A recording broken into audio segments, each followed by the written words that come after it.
We're just going to wait a few minutes for everyone to come in. I apologise for the annoying noise. In the meantime, let me introduce myself. I'm Diane Small, Director of RIBA London, and I'm your host for today's Practice Clinics. Today's Practice Clinics, we're going to be talking all about awards, and it's specifically focused on small to medium-sized practices to kind of encourage you and informing you on how you can get your project submitted and win. So, before we officially start, I would like to thank our sponsors, Ibstock Brick, for sponsoring this year's Practice Clinic series. Don't know if you're on the call, Ibstock, but thanks. Greatly appreciate you supporting this event.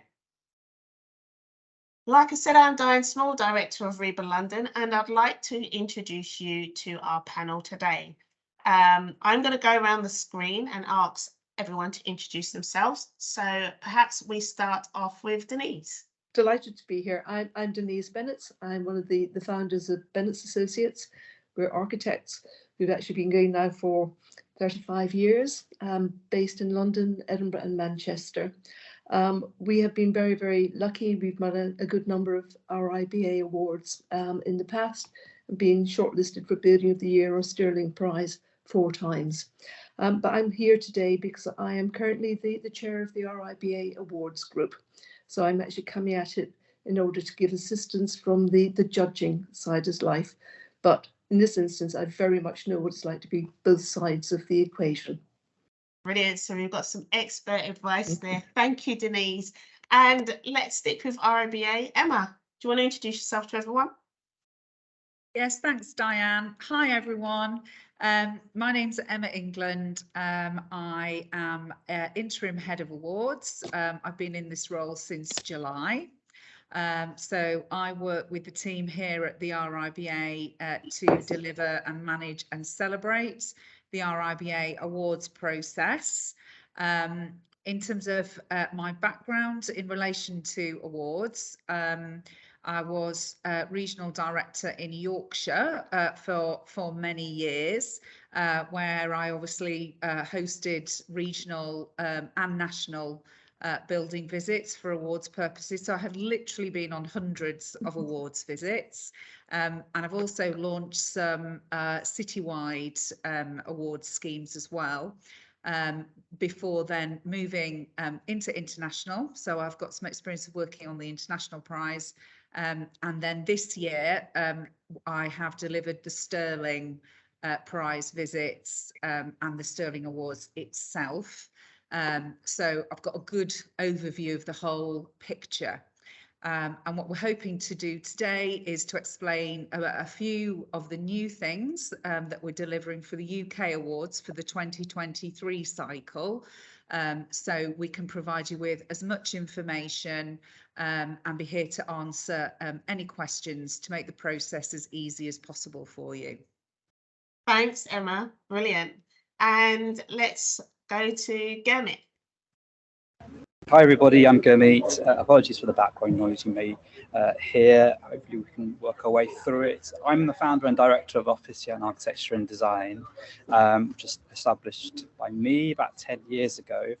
And about a year ago, or just over a year ago, one of the buildings that I designed fantastically won an RIBA London Award. And I was also awarded the Project Architect of the Year, which was thrilling achievement for a sole practitioner. So I'll be hopefully giving some insights as how to punch above your weight, especially for those micro and small projects and practitioners. Thank you, Gurmeet. And Julia. Hi, I'm Julia Nichols and I'm a communications expert. I've been working with architects for over 20 years. A bit like Denise, I've been on the submission side, and some of the projects we submitted have gone on to win awards. But now as a kind of strategist working communications, I'm going to be advising on the best way to get your story across, to get the judges to notice your project and, you know, have a positive reaction to it. Thanks, Julia, and thanks everyone. So before we start, I just want to encourage people that this is a very interactive session. So please do use the chat if you have any questions that you want to put to our panel. or if you have any comments, it'll be really useful to hear. So, you know, let's keep this chat going and let's have this really engaging session. So let's start off. First of all, Emma, could you tell us about, you mentioned something about we've got a new system. What's new? What's new and what's new and improved? Yeah, well, hopefully lots. Yeah, there's a couple of key changes. One is about the process, and then one is about the system. And we also have a few new changes and updates to guidance, which Denise and I can talk about later on. But the key thing that you will notice as entrants for the awards is that we have a new and improved, and I am reassured it's user-friendly and intuitive awards platform called Awards Force.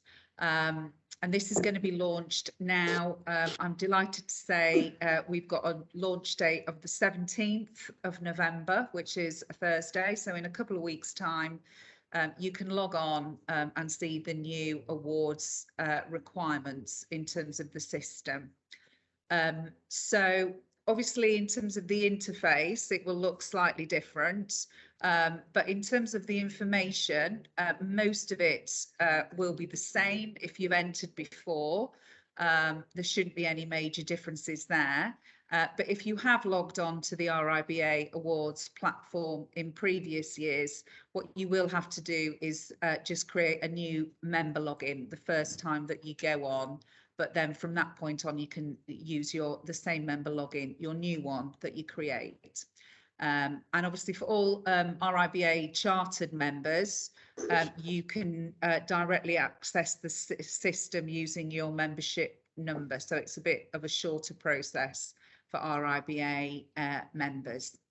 Then the second thing is that for 2023, in terms of how we organise the awards, we've centralised the awards process so that at regional level and at national level, all of the awards processing will be done within the awards team. In previous years, as I'm sure you all know, the awards were processed by each of our individual regional teams. But following our transformation and restructure, the processing bit only, the back office function, if you like, has been centralised into the awards team. So what that means is that any queries or questions that you have will all be dealt with in one central place by the awards team rather than the regional teams as it was in previous years. When we come to the visits, we will work with our regional teams, as we always have done, for them to host the visits and go around the buildings. So really, in terms of who you'll see on any visits, that will remain the same. And then we're just in the process of working out what the kind of events, announcements and those kinds of things look like as we work our way through the process with our regional colleagues. So I think that's the main overview of the two changes as far as we're concerned from the awards team. Okay, and I just want to ask those that are on the call today, how many of you have entered the RIBA Awards before? It's a shame we don't have a poll here, but just kind of put a me, yes, win, no, or something in the chat so we know kind of, yeah, there's a couple of hands up there. Brilliant. So you've entered the award process before. That is great to see. So we've got some frequent flyers, I would say. And can I ask you to keep your hand up if you've won an award before? I'm hoping to see hands still up there. Let's see what's happening. Right, so we've got 9 people who have entered and have won a regional award before. That's great. So maybe you can be able to offer some advice as well as our panelist Gurmeet here as well. So that's great to see. And the others, I guess you haven't entered an award process before, and obviously you're on the call because you're interested. So let's kind of help you get award-winning projects. So, Emma, you said that we're going to launch in a couple of weeks' time. Yeah. When's that going to be again? 17th of November. The Right. And system will be open. How long is the entry period for? The entry period again is for 6 weeks, closing early in January, February. 12th of Jan, yeah, that's the entry closing date, we got approval to launch the system only on Tuesday, so we've just been beavering away in the background working out the new timetable, and my colleague Jess is here, and she will put our new timetable in the chat, and it'll also be on the website. Brilliant, thanks, Emma. So we've got a few weeks in which to take this advice and put it into practice, yeah? Yeah, and what I would advise is if you are interested, then do look at the requirements and the entry form sooner rather than later, because there will be pieces of information regarding, energy use, sustainability, that kind of thing, that will require potentially some research, or you might need to consult with your consultants, things like that. So don't leave it to the last minute to have a look at the requirements. Thanks, Emma. Denise, I want to bring you in because actually you're the head of the award jury. Am I correct? Yeah. Yes, the awards group. That's it. We get involved. We help to we input to the shortlisting for regional awards, not as formal members of the jury, but almost as a little bit of a safety net, because we're conscious that different regions have different numbers of entries coming in, and we're looking at it from a parity level.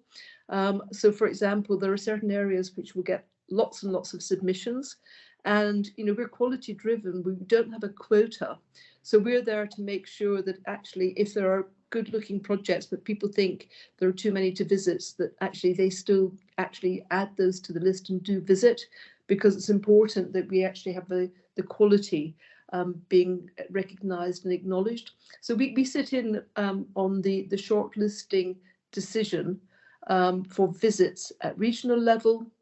Next time we get involved is when the regional chairs come to the awards group and they make a presentation of every project they have visited, and they also have decided which projects they feel are worthy of a regional award, and they choose their own regional special awards, whether it's conservation or client of the year, and they make recommendations as to the projects that they think should be considered for national. And we then decide which visits are necessary for potential national award winners. And from those, we decide national award winners, and we also then determine the shortlist for the Sterling Prize. And there are various meetings over quite a long period of time, as you can well imagine.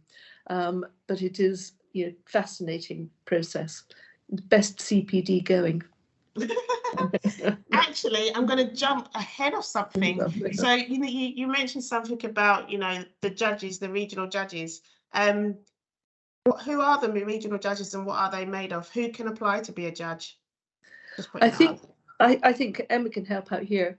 I think there is an open call for people to put themselves forward, and then it asks for experience and why they want to be the judge. I think it can look a bit prescriptive.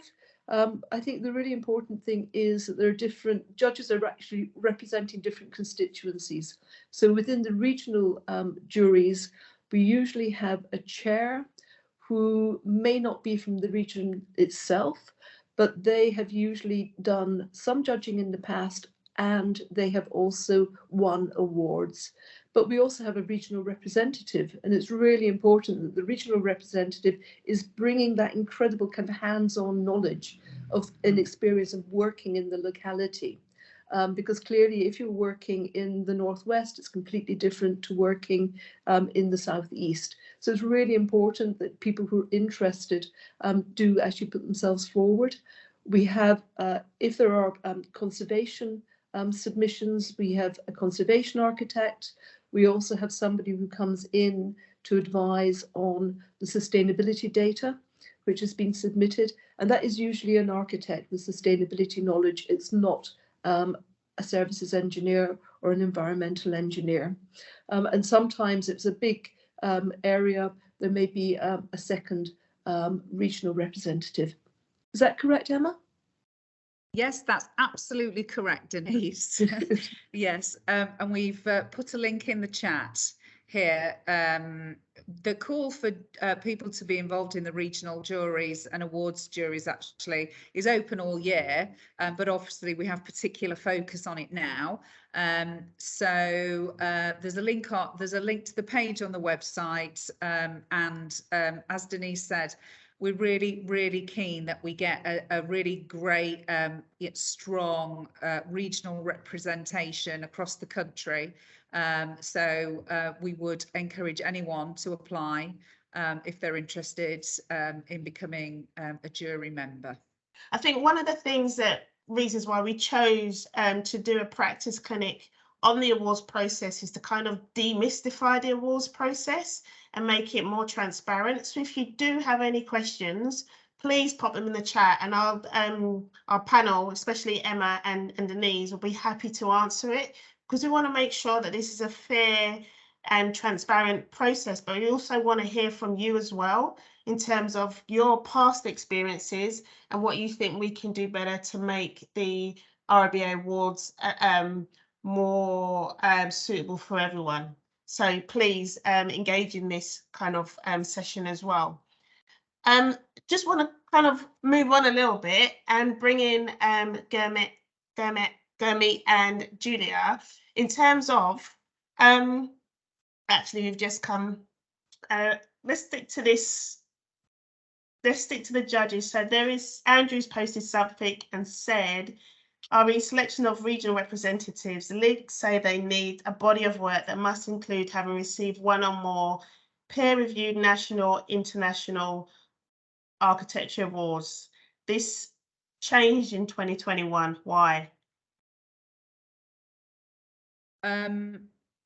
Okay, so the honest answer is I don't know why it's changed. That was before my time, but I would imagine it's something, it will be about having a standard and maintaining the peer review process in terms of people who have been through an awards process.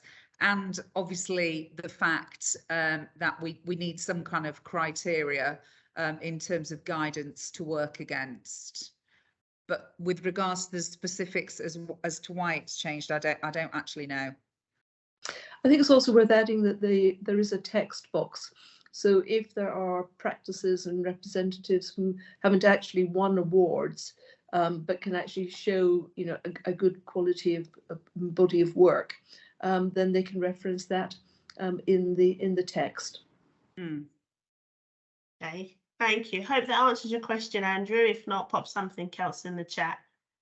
Thanks. So I want to bring in kind of our 2020. When was it? When did you win, Gurmeet? 2021?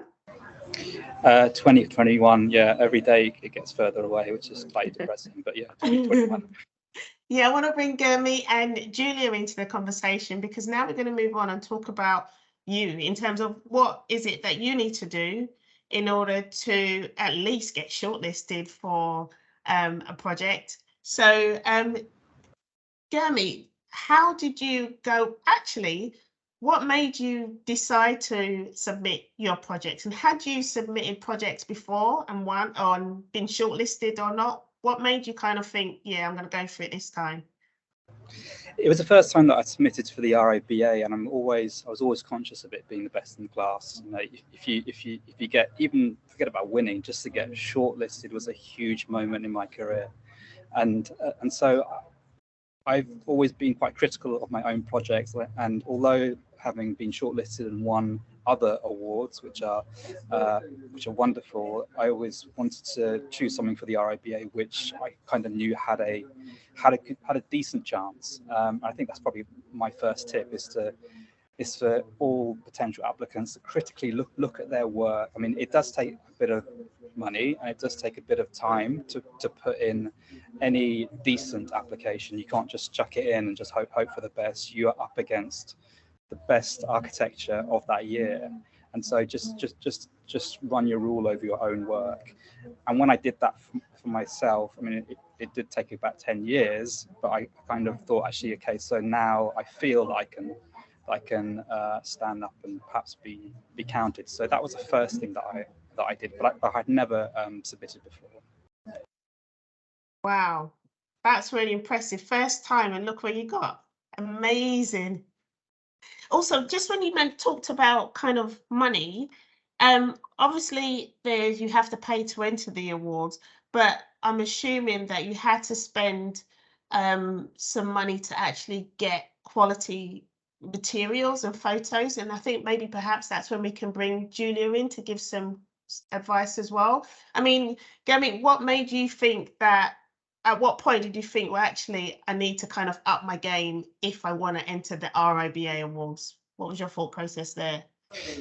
Well, I've always tried to commission the best photographers that I could afford, and also try to find the photographers who generally you see their photographs shortlisted for other award categories. There's a great eye that they have to understand what it is the judges may be looking for. So that is an expense. It can cost, you know, £400 to £1,500, probably even more, depending on the type of shoot and how long post-production can be. There's obviously the cost of entry, but it's more the cost of your own time. You know, Emma and Denise mentioned, you know, that the criteria for submission, you know, that there are some checklists in there which you do really need to subscribe to and understand what it does, what it means to put in the sustainability answers, what it means to draw upon your own experience to describe a journey. I'm sure that Julia's experience in this will be invaluable. It does take your own time, and especially as a sole practitioner, sitting in a room on your own, like that can be quite expensive. So yeah, I had to choose the project that I thought was decent enough, but then once you commit, you've got to go all in. Brilliant, thanks, Gurmeet. Julia, actually, there's a couple of, before I get to you, there's a couple of things in the chat. Jess from RIBA London, that's our team, she said, for the first time, we'll be providing financial support for architects and practices who lack financial resources to enter our UK awards programme, and you can contact the awards team for more.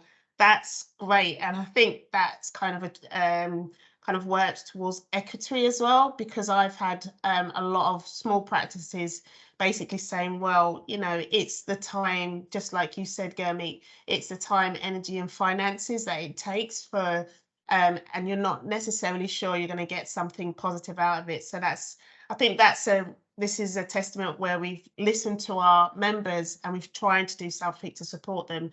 So if you feel that you want to enter, and as a small practice financially it might be a bit challenging, then please do contact the awards team.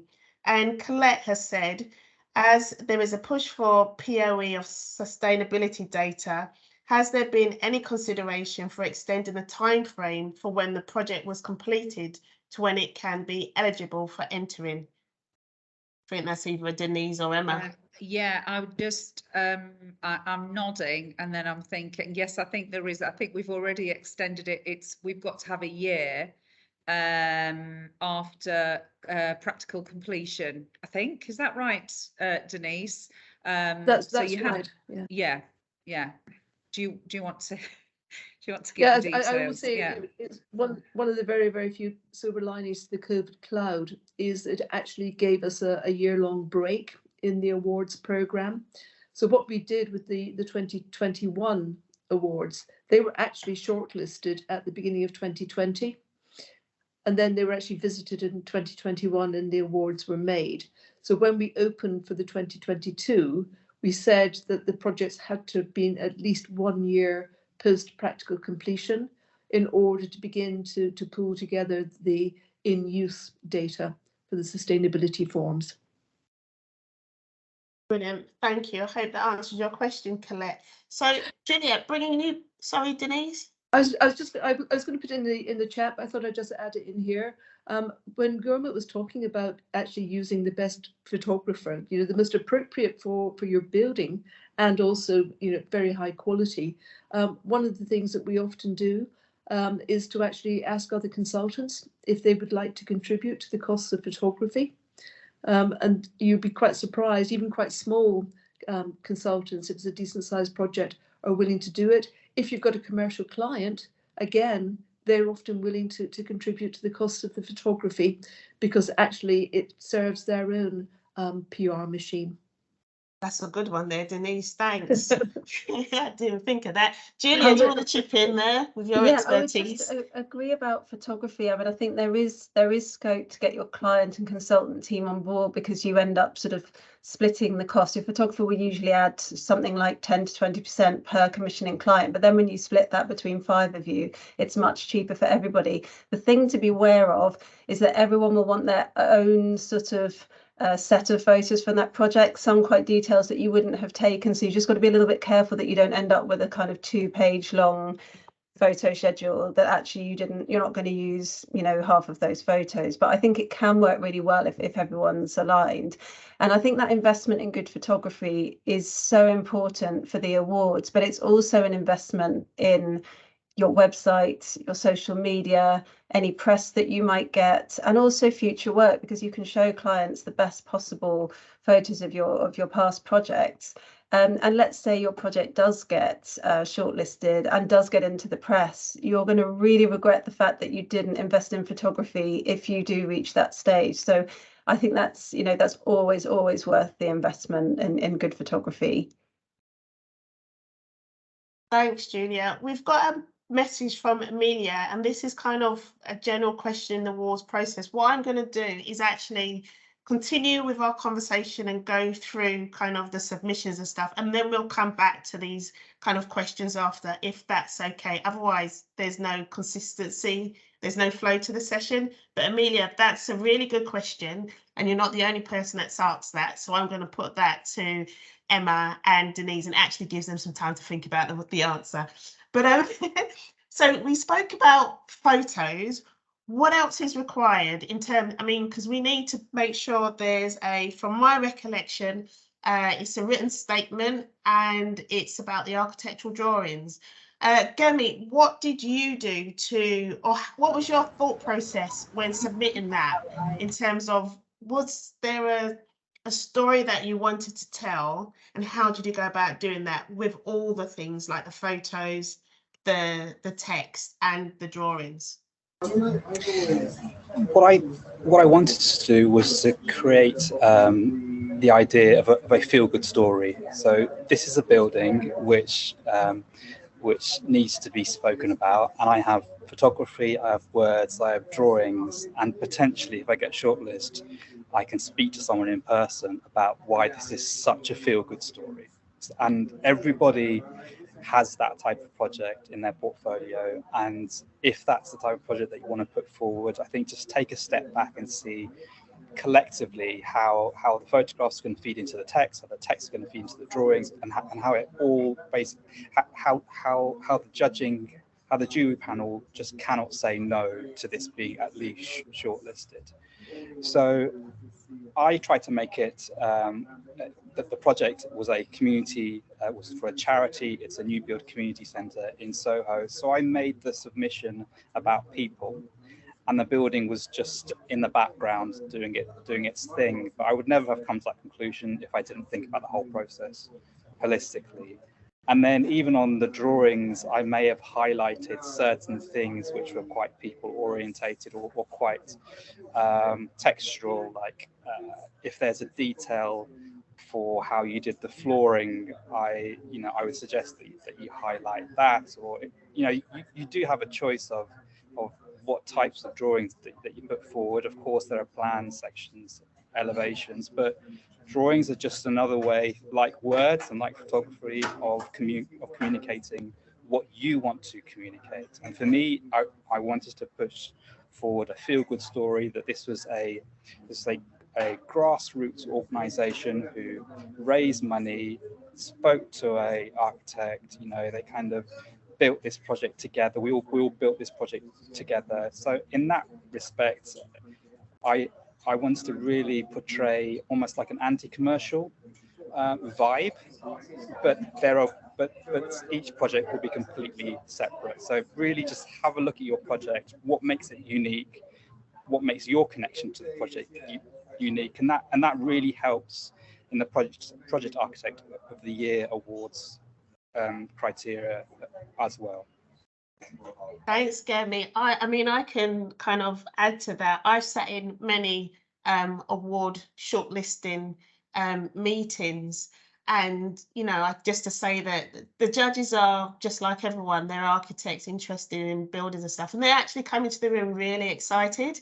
And it's true, you have to make sure your project speaks what it is in your language, because sometimes you can, especially in London, you know, judges are looking at like 40 and 50 projects at once, maybe in, you know, over a period of time. But for your project to really stand out, and it's about the images, but it's also about the words. And Julia, you can come in and talk about the words, because I think the worst, this is my opinion, obviously I'm not a judge, but I've sat in many of the rooms, the worst ones are those like ones where architects have really tried to be architecty, and it's like the words are just like, oh, please make it make sense.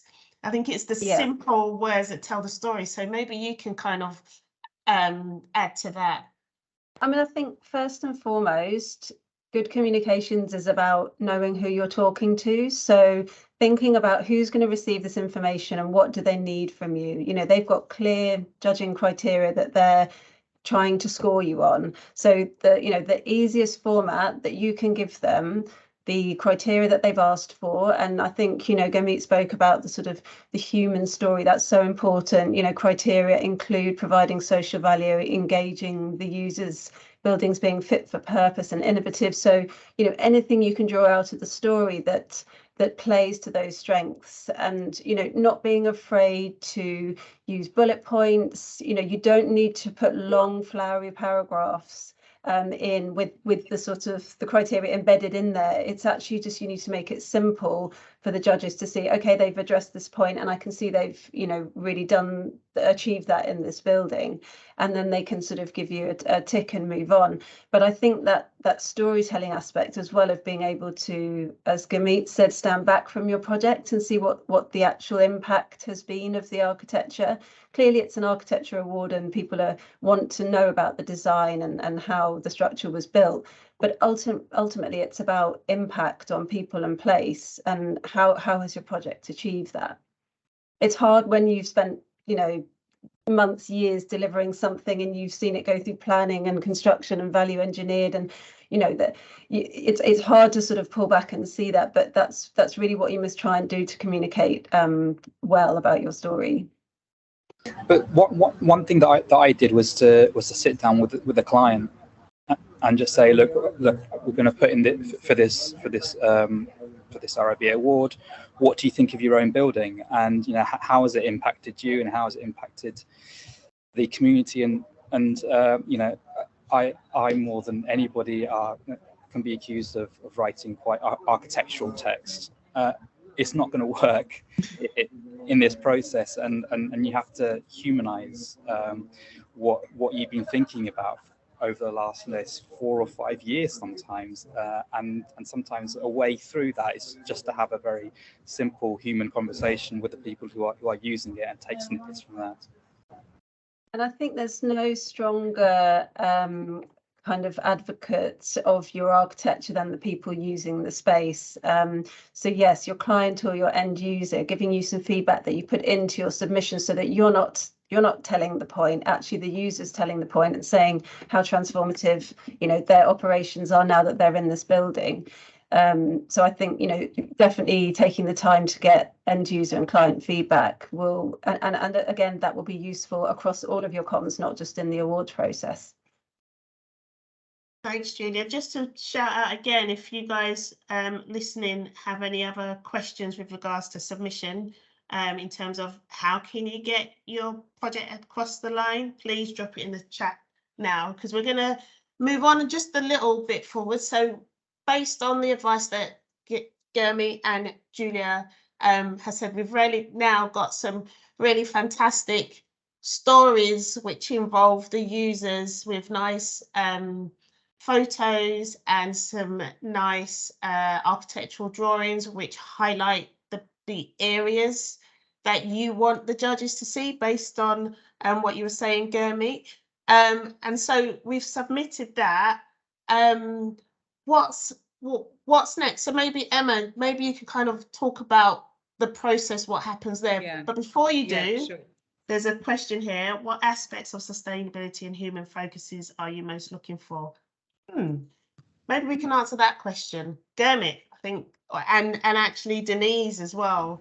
So Yeah. maybe Gurmeet, you kind of give your interpretation, and then Denise, you can give your perspective from kind of a judge per se. Well, with regards to sustainability, there'll be the analytical data that and which will happen after a year, which you can input in, and you will get that information mostly from your M&E consultant.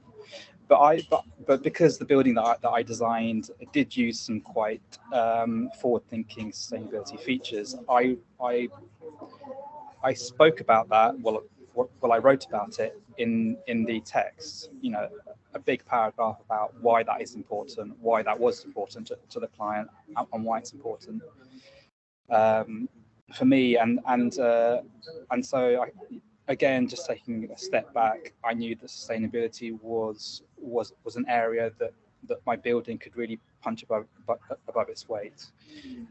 About the human aspect, I mean, it can be something as simple as remembering that in the photographs, if it's a public building, try to get people in using it. If it's a school or a nursery, ask permission. If it's a home, try to get the family or the end users, you know, walking around it. And you know, if data from Instagram has told us anything, it is the photographs with people in it, which are from a human perspective. And dogs. Yeah, exactly. Of course, the judging will be about the architecture, but don't forget to get people in using your building, and that can by far away demonstrate how great your building is, more than quite a moody architectural shot. I absolutely agree there. I think it is one of the big changes over the last few decades is the introduction of digital photography, because if you look at the older awards winning schemes, they tended to actually have no people in them, because the photographers were actually going for depth of field, and that meant a long exposure. So actually people were a problem, but now you can actually capture, because we are actually designing buildings and spaces for people to inhabit and to use. And even at the simplest idea of scale is quite important. I think there's a question also on sustainability. We have, as Gurmeet said, we've got the form which asks not only for empirical data, but also actually the explanation as to what has been adopted in terms of the approach. And what we're trying to do over a period of time is to more closely align sustainability requirements with the RIBA 2030 challenge. It will take time, especially as we're conscious that, you know, especially larger projects have quite often been designed many, many years ago. So we've got to be careful that we don't apply current standards to something which actually got planning 6 years ago. That is one of the additions this year to the form, is we do ask for the planning approval date in order to be able to put the development of a project into that context. But really, you know, the thing with the sustainability is absolutely integral to what we do. What we're actually looking for is really good architecture, and that is a synthesis of so many different factors. So it's not as though sustainability stands separate to that. It's really just absolutely tied into it. Thanks, Denise. There's a couple of questions here before we move on. Louise has asked, how do you choose a photographer? Having never had fully professional photos are taken and possibly not having a budget for well-known architectural photographers? I'm not sure where Louise is based, but I would be looking around other architects locally who have got good photography and sort of seeing who they use. It's almost, you know, getting recommendations from people in the area. And yeah, I mean, you can, it's definitely worth contacting people that you've heard of and think are good, you know, think are good and take good photos, just to compare prices, because as well there is a you get what you pay for aspect to things like photography, and sometimes they're not as expensive as you think. I mean, there are certainly people who are well known who don't charge the same as other well-known photographers. So I think shop around a little bit, ask people you know, who they're using. But yeah, I'm not sure where you're based, so I can't give very specific advice there. Thanks. Gurmeet, how did you choose your photographer? Yeah, hi Louise. I think Louise is an ex-Liverpool alumni like me, so good to hear from you, Louise. So I went to Instagram and I looked at the best architectural photographers who are, well, in my opinion, catched the aspect of the building which were about community and people, and I just approached them. I mean, there's no point approaching a photographer who's very good at doing, you know, theatres or homes if your project is not really in that sector. So I just emailed them, and actually, you know, to be absolutely clear, a lot of them were really interested, because they're really interested in being involved with an architect who they hadn't worked with before, in an area that they hadn't particularly worked with before, and I didn't really have to convince many to actually too much to actually get involved, you know, some really great photographers charge £400 for half a day's worth of work, and that may be perfect for your project. The other thing that I would quickly say is that potentially be prepared for getting two different types of photographers in. You know, when you get the photography back, again, stand back, critically look at the photography and see whether it is aligned with what you're trying to say. And if it's not, then you know, maybe try another photographer. But just build yourself a budget of, you know, not getting everything right the first time. And I think as well, people in photography is quite a difficult thing to achieve. You know, you've all seen those photos where it's really staged and people sort of look awkward and weird in the space. So I think when you do appoint somebody, and obviously it's a big investment for you, it's worth pulling together some photos that you think are successful, so that they've got an idea and you're not disappointed at the end of the day of like, oh, I didn't really, you know, that wasn't really what we were going for. So, you know, putting together a little sort of mood board of the kind of atmosphere you want in your photos is always a good idea. Thanks. It looks like it's about communication on all way around. You've got to communicate with the photographer kind of what you're looking for, and maybe you have kind of the outline of your project description so that it matches the photo as well. But also remember, the photographer might just come and see something that you've become so accustomed to it, you forget about it. I think that is often one of the problems, that we're so close to the project that we've spent such a long period of time, effort and passion on. Actually, somebody fresh coming in can say, well, actually, there's a really interesting view here, which will actually help to clarify perhaps part of the concept or part of the way that the people are using the building. It's a dialogue. That is a really important thing. Yeah, completely agree. You've got your sort of must-haves, and actually even in terms of the RIBA Awards, you know, they need the project in context, and they also need more sort of detailed shots. But certainly leaving room for the photographer to bring their own creativity is, you know, that's often when the best shots, you know, come out.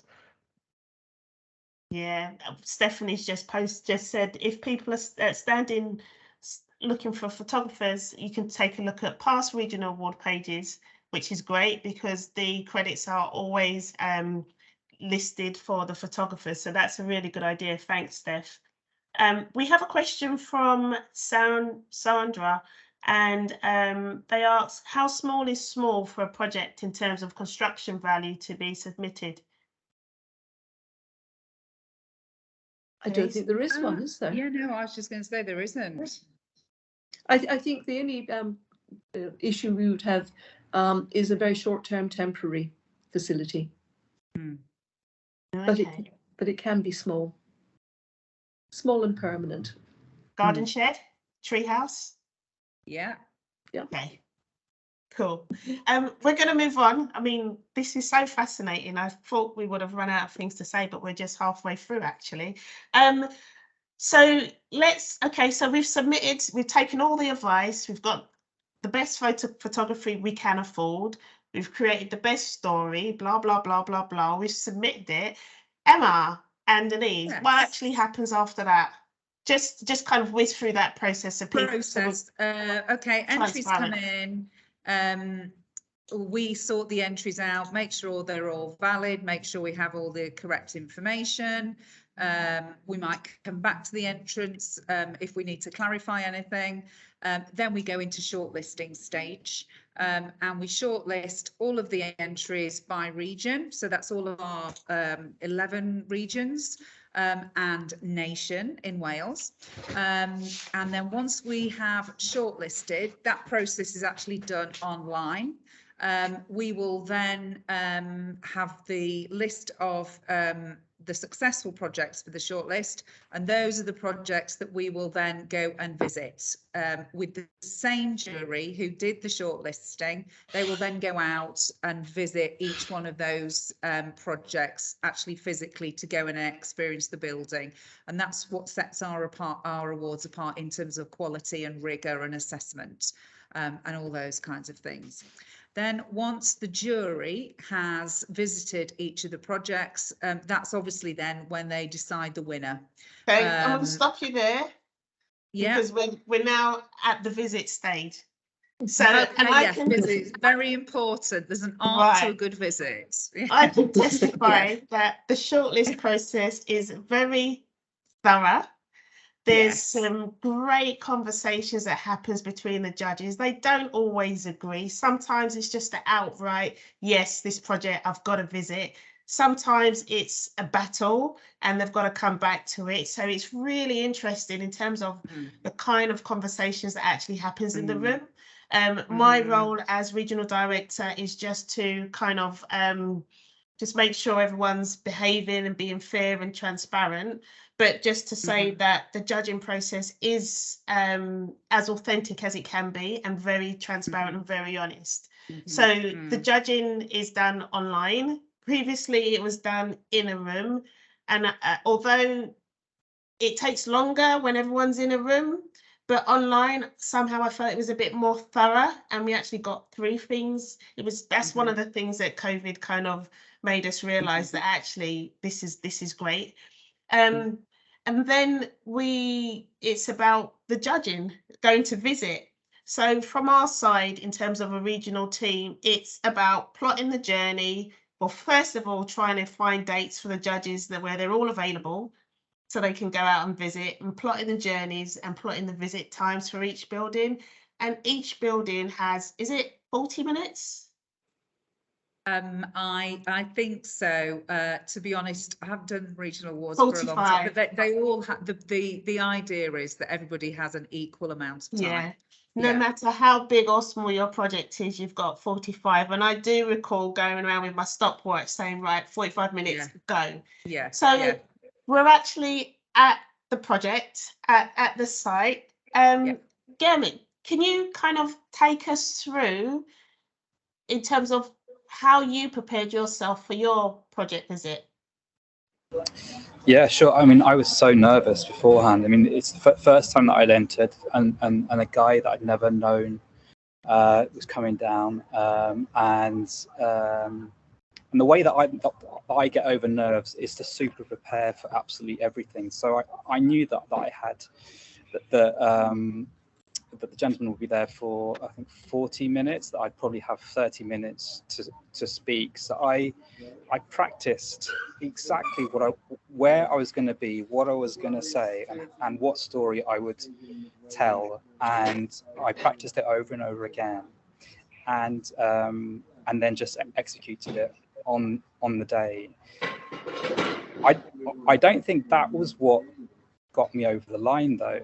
I think that what gets people over the line is not particularly talking to the architect, it's talking to the people who use the building. So if possible, it's not always possible, but if possible, try and have the user group there. If it's a community building, or if it's a public building, if it's in use, then that would be absolutely amazing. If not, then get the client there, get them to talk about how amazing you are and how amazing the building is, and that takes the pressure off you, because the last thing anybody wants to hear is you saying how amazing you are and how amazing your building is. But preparation. These judges, I'm sure, visit so many buildings during the course of the week, 2 weeks. Make it easy for them, you know. Buy them a coffee, ask them if they want a hot chocolate, you know, give them a seat, be that human person that they want to relate to. Practice what you're going to say, point out the things, literally point them out on the building that you think make your building stand out. And ideally, if other people can speak about your building more than you, then that is 10 times more powerful than you speaking about the building. Yeah, I absolutely agree. And we always want the client at least to be present with the architect. The other point I would make is get there early and actually have a really good walk around the building. Because even though the client knows the visit is happening and they've probably told people in the building that the visit's happening, you might just find somebody's decided to do a bit of maintenance or to just, open things up. We have had projects which got very, very good kind of reviews, but when we visited them, discovered that actually some of the primary functions actually weren't very well served, with cables going across circulation routes in order to service quite a key part of the project's requirements. So just go and just make sure that everything is looking the way you want it to look. The other thing I would add, having done lots of visits, is it's really important to make sure you don't overrun, because we've got a very limited window. We have this, 45 minutes. There isn't any flex in that. Sometimes people might have 8 visits to do in one day. It has a kind of negative impact if the visit doesn't run to time. So I would suggest briefing anybody else that's going to be with you on the visit as well about that, and almost doing a bit of a rehearsal beforehand as to who might say what and where you're going to go when, and actually do the walk around first in advance. I definitely agree that sort of rehearsing, making sure that you're getting across all the key points. You don't forget one or run out of time to make a really good point. And also think about, do you need to bring anything with you? Can you bring some photographs of the building that was there before, or the previous facility that they were in that didn't serve their needs, so that you can really evidence what the difference is between the sort of before and after. Some of the most successful visits that I've been on is clearly been really well rehearsed and well organised. And what people normally do is have maybe 5 minutes probably briefing you all as a group after they've offered you a coffee. And in that instant, they may have a few key images, maybe a little model, something like that, in a communal area where all of the judges can see. So they set the context, they do the introductions, and then off you go around the building. So everybody knows what they're looking at, and you've kind of set out what's going to happen, and you've let the judges know that they can ask as many questions as they want, they can find out all of the information, but there's also that thing of letting them know that you know what you're doing and that you're kind of hosting them around your project. Yeah, it's definitely about being confident in and kind of owning that space. And I remember, Gurmeet, Alfie was your judge, and you know, it was during the lockdown as well. So he spent most of his visits doing the visits on his own because obviously he couldn't be with other people.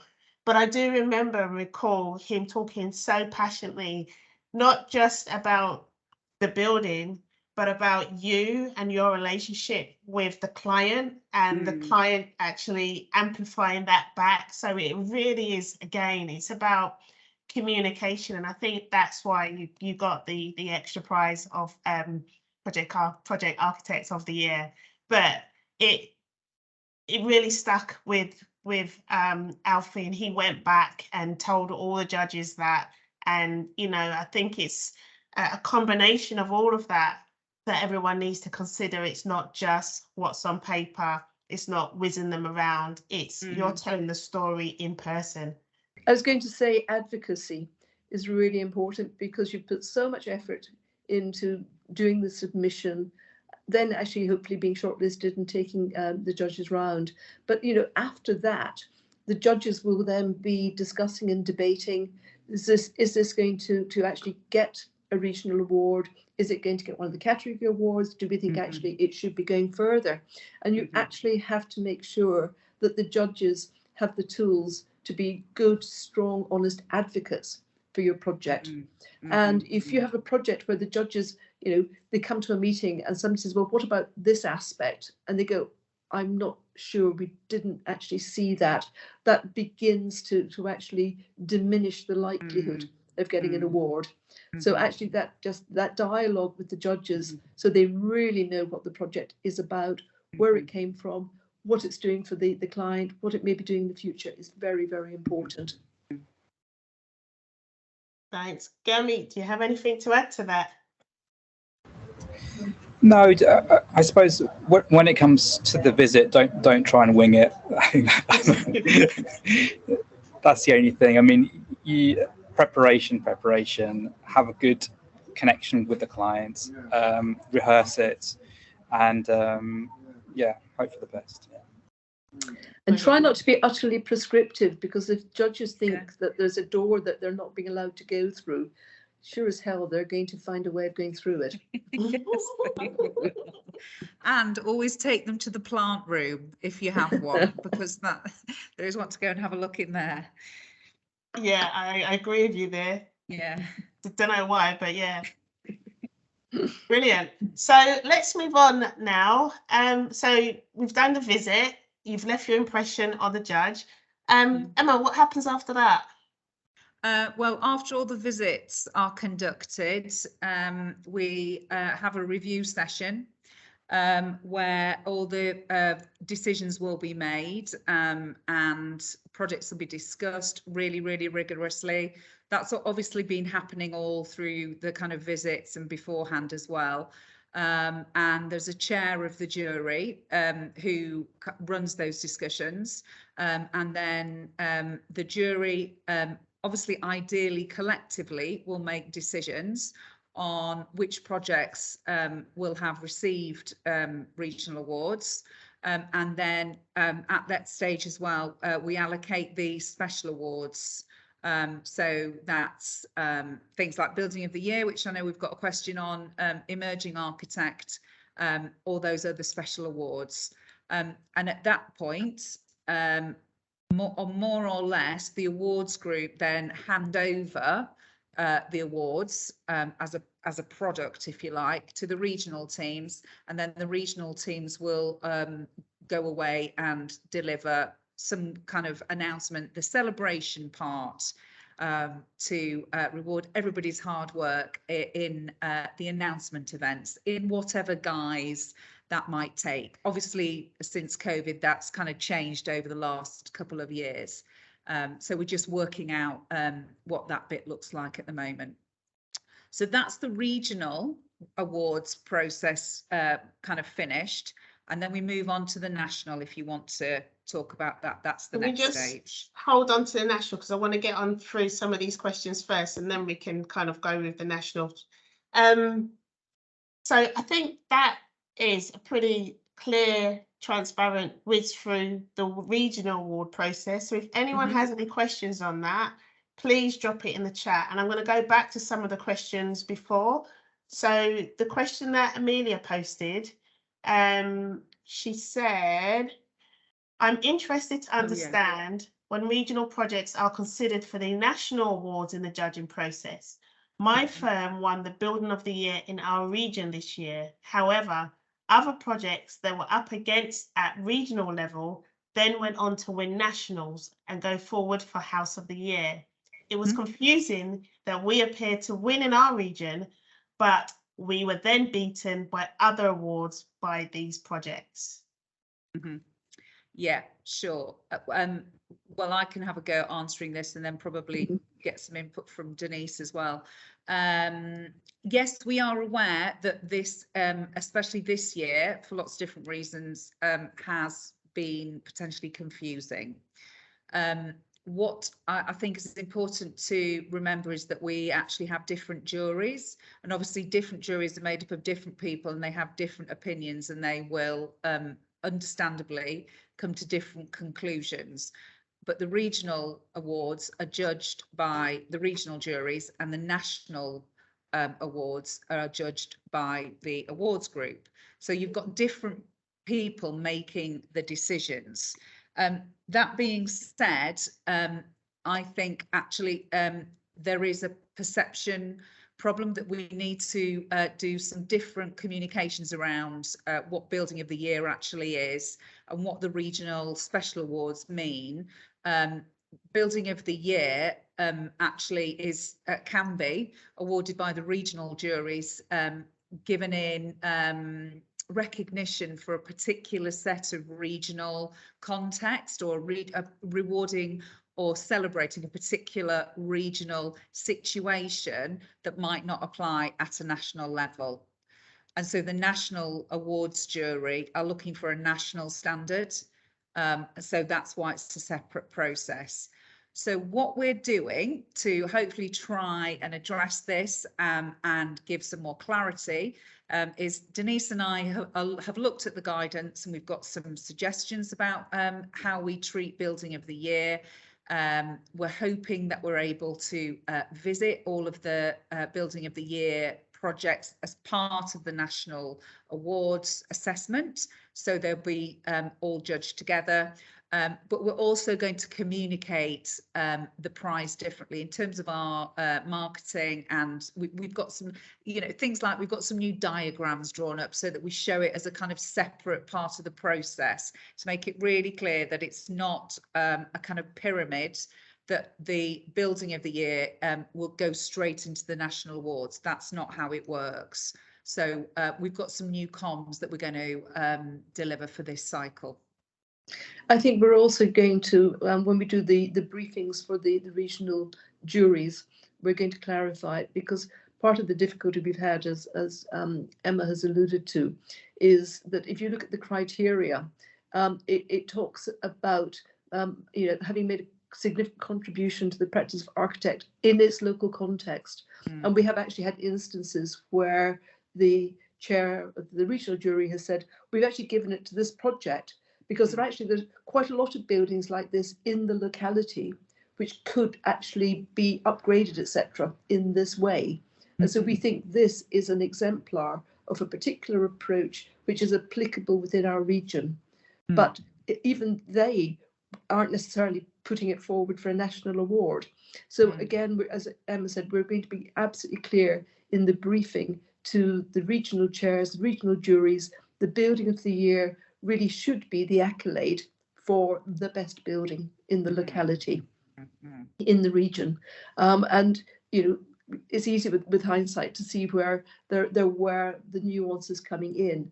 And also, just part of the RIBA, it is regionally based, and it's important that the regions actually have their own focus and concerns. But we've got to make sure that we don't then have mixed messages going out to the wider membership and the wider architecture community. I mean, it's kind of good that people are asking questions, because then you kind of know how your communication lands and if it needs clarifying. So for those of you out there, if you do have any questions, like I said, drop it in the chat. But even along the award process, you know, the awards team is there to help and to listen to you. We can't get it right unless we know we've got it right.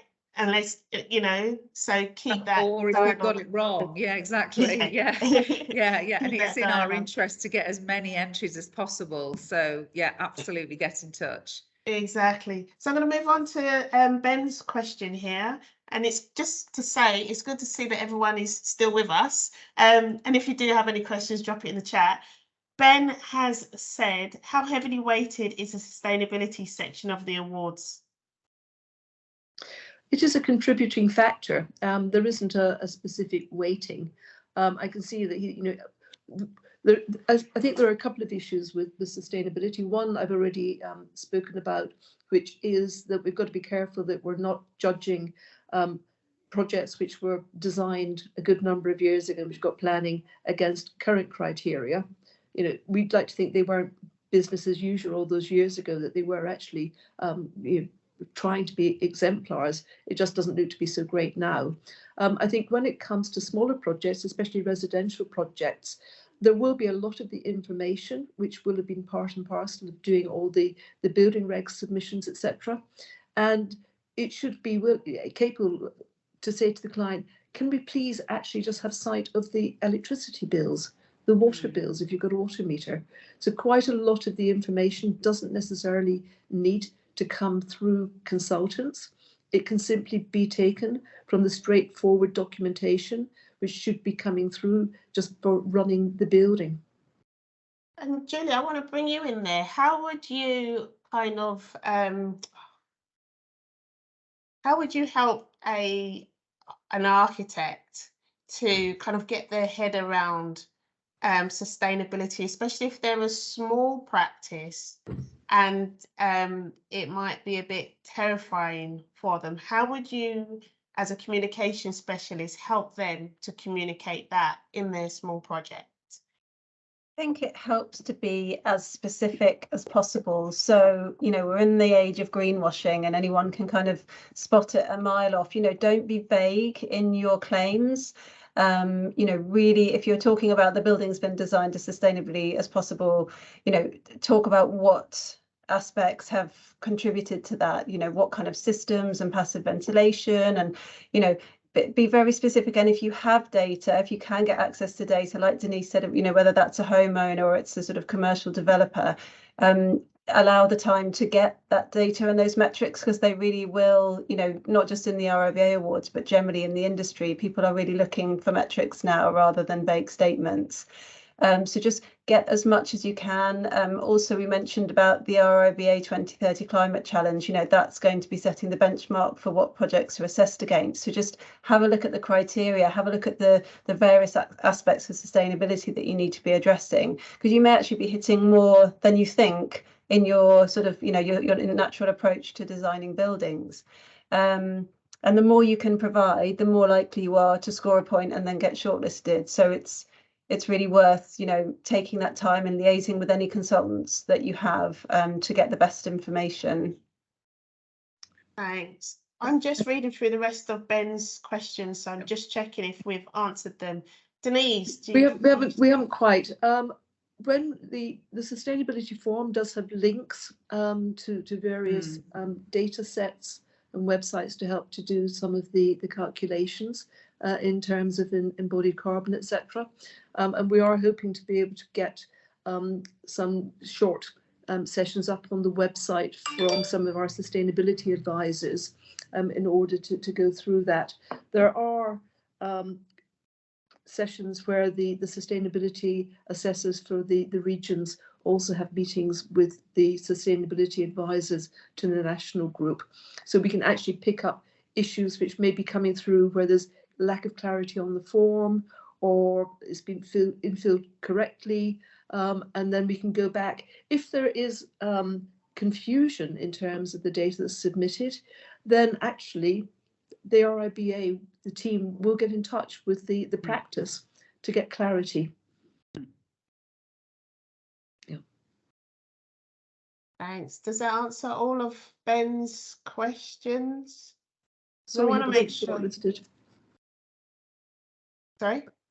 I'm sorry they weren't shortlisted, having, Yeah, we Yeah, want to no, make no, sure that everyone feels as if they've been heard. yes. Yeah. Yeah. Yeah. Just I think putting it as out well, there. sorry, just Go. picking up on Ben's point that, you know, they weren't shortlisted even though they'd spent quite a lot of time sort of calculating this data for the awards. And I think much like investing in good photography, all this information that you're compiling, you know, if you don't get shortlisted for one reason or another, you can still use that information in so many other ways. You know, you could work up a series of sort of 10, 12 social media posts on the different aspects of this project that you've prepared content for. You could create a really nice detailed case study that you email around to potential clients or have as a download on your website. You could turn it into a newsletter. So it's sort of, you know, making sure that that time spent is invested in lots of different ways. So you don't feel like, oh, you know, I did all that work for the awards and nothing came of it. You know, you use that good information that you've created. That's really good advice, Julia. Thank you.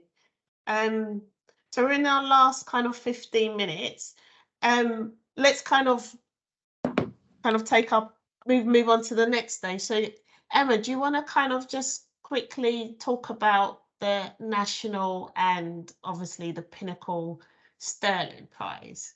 So, you know, we've won a regional award now. So, you know, we are Gurmeet, with his amazing building, amazing story and stuff like that. Just one question before I move on there. Gurmeet, how has entering and winning kind of changed your profile as a practice, if it has? I'm sure it has. It's hard to say because there isn't a parallel one of me who didn't win. So, but it's certainly. I mean, what the amazing thing about the RIBA Awards is that they are really beyond category.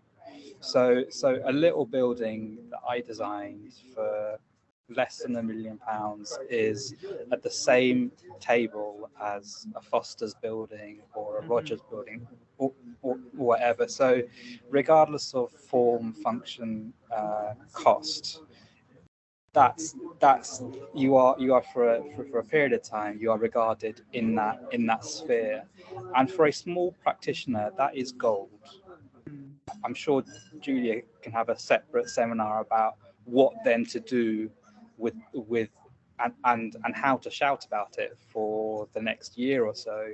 But certainly it has definitely opened doors for me. And I really would encourage anybody, if they can, to invest time and money into choosing the right projects for entering. But yeah, it's so worthwhile. Thanks, Gurmeet.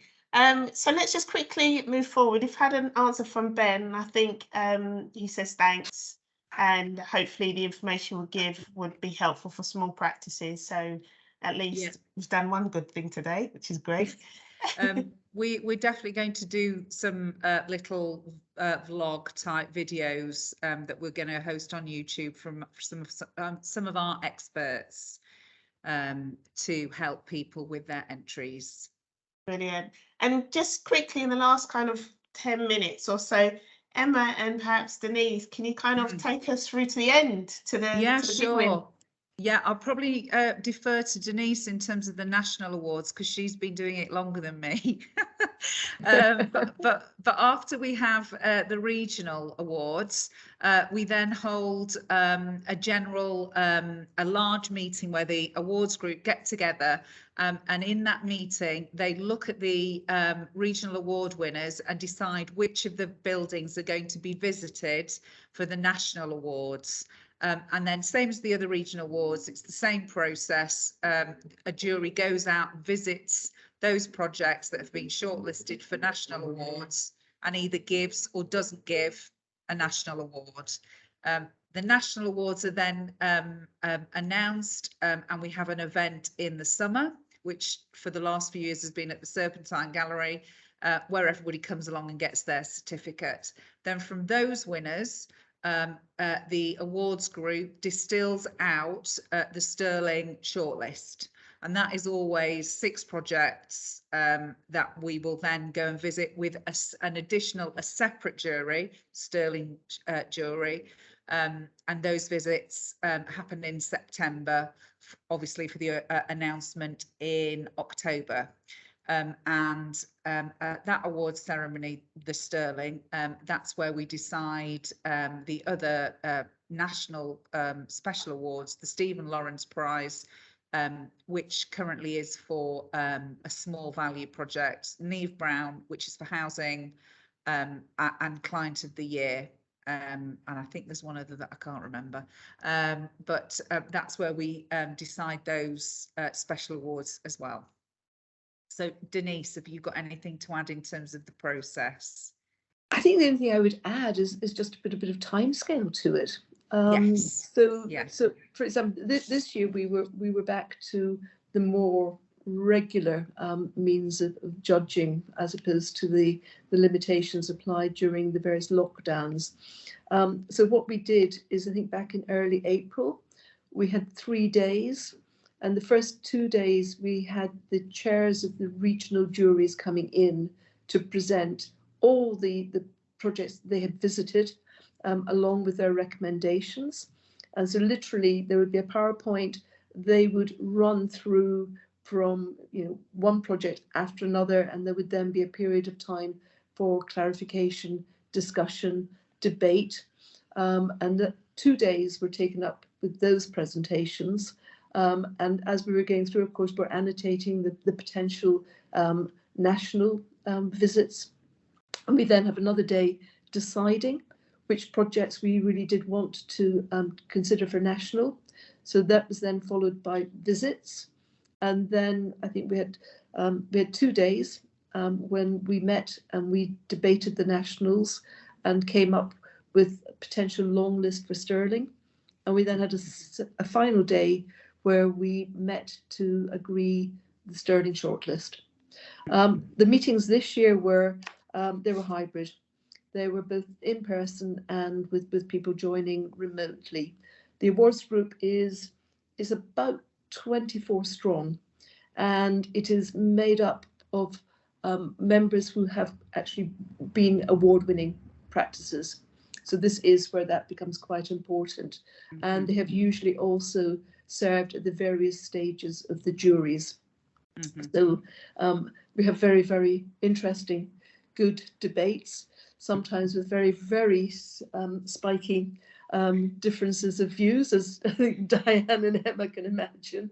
But it's a pretty thorough, it's like a 6-day commitment in meetings with the visits over and above. Yeah. And the visits are absolutely an amazing experience. Yeah. And I think that leads us nicely into just kind of closing a little bit, like putting a call out there. The entries to become a judge are open, and we're going back full circle now.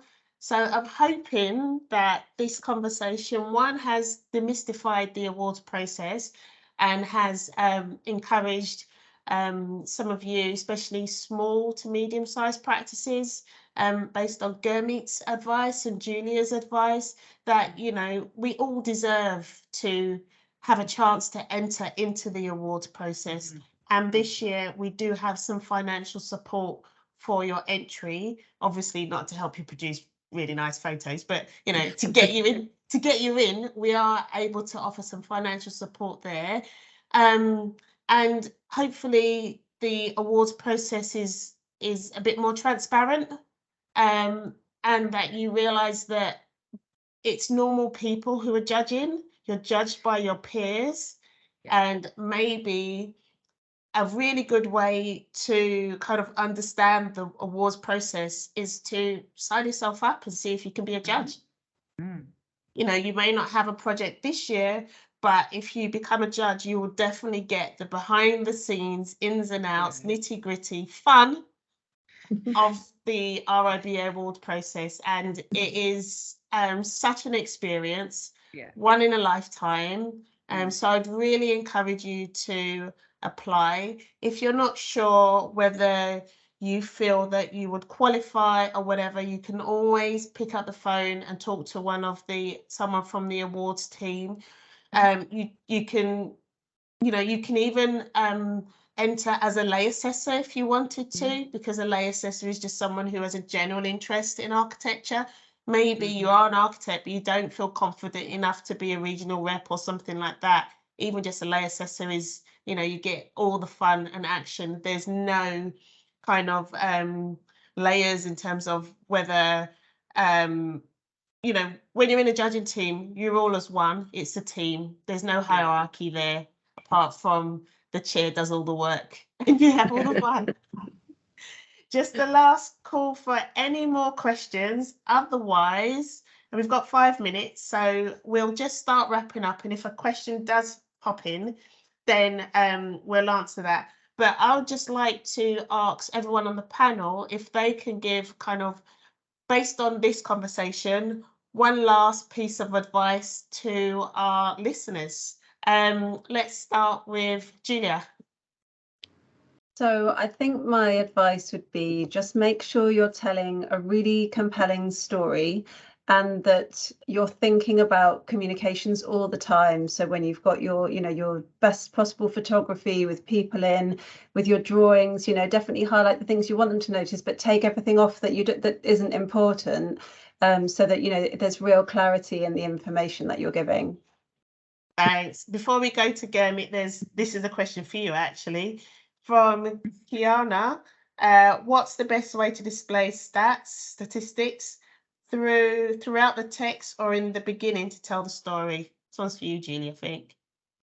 So it depends on if it's sustainability statistics, then they probably have to just fit in the format that the form allows. But I'm a real fan of infographics. And I think if you can submit as an infographic, it can, architects are graphic people, that it may quite simply get the message across quicker than if you put it in a paragraph. But obviously, if there's a submission criteria of the way you need to submit information, and that is certainly the case for drawings and photographs in terms of pixel size, stick to the rules. But if you can be creative, I think infographics can be really good. And by that I mean, yes, charts and that kind of thing. Brilliant. Thanks, Julia. Gurmeet, what's your last piece of advice to your peers? I think Julia said it all really. As a sole practitioner or as a micro studio, one thing that you can really portray, maybe better than the bigger practices, is how personal you are and how you got down to the nitty-gritty. Don't try to write your project as if you're not writing it. Write it from your perspective, and if you're entering something, you already know it's good, and try to emphasize how it has changed lives, as opposed to how you have made a good building. So a little subtle change, perhaps. Sometimes we read a lot about buildings, but not really about lives. So yeah. Thank you. Brilliant piece of advice. Actually, this one, there's a question that's come in which I've heard before, from Kassan. Can we send in info in the form of video? We've had this discussion at some point, haven't we? What was the answer? Denise? No. Emma? No. Oh, yeah. Mika said yes. Sorry? Mika said yes. No. There is an aspect at the bottom of the images where you can share links to videos of your project, which can be considered during the judging. But that is additional. It's not instead of the core information. Exactly. It's an addition rather than. I mean, there are a couple of people have asked about, can we just put in a 10-minute video? And we've said no for a couple of reasons. One is, in that respect, it could be a very uneven playing field. Yeah. So we do have Gurmeet trying to put in a film of his project. And even if you tell Foster's, it's got to be done by one person on their phone. They will have a professional team producing it. So we're very, very clear. We don't want that. And of course, what is exceptional about the RIBA Awards is we visit the buildings. You know, we actually do go and experience them in 3D. So the only thing I would add, which, you know, Julia and Gurmeet were great in what they said. I kind of reiterate that, kind of keep it simple, don't overburden it, don't put in incredibly difficult detailed drawings. Actually putting in diagrams, putting in, you know, a cutaway perspective or something is far better than feeling you've got to put in, you know, every single elevation and sections in two directions. Just try to put yourself in the position of somebody coming to the project fresh. If you actually have, if you know, colleagues, you've got mentors, actually just get them to crit your submission, because it's really, really important that you actually have somebody looking at it, coming to it fresh and not actually burdened with all the information that you automatically know. Thanks, Denise. And Emma, you got about 30 seconds. Okay. Be prepared, and remember, we want to give out awards. We want to celebrate good architecture. So if you're in any doubt about whether or not to enter, do enter. Brilliant. Thank you. And that we've got about 30 seconds. So I would just like to thank all of our panelists, a really engaging conversation today. Thank you. So many different perspectives. Hope it was helpful for you all. I'd also like to thank our sponsors, Ibstock Brick, for sponsoring this series of practice clinics. I really hope today's session was useful for you, and that it kind of brings the RIBA, brings the RIBA Awards to life, rather than it just being, you know, a 2D inaccessible thing. I hope this conversation has really made you feel that, you know, you can and should enter the project. Yeah. So on that note, I'd like to thank everybody and you all for staying and engaging. Yeah, that's it from us. Thanks very much.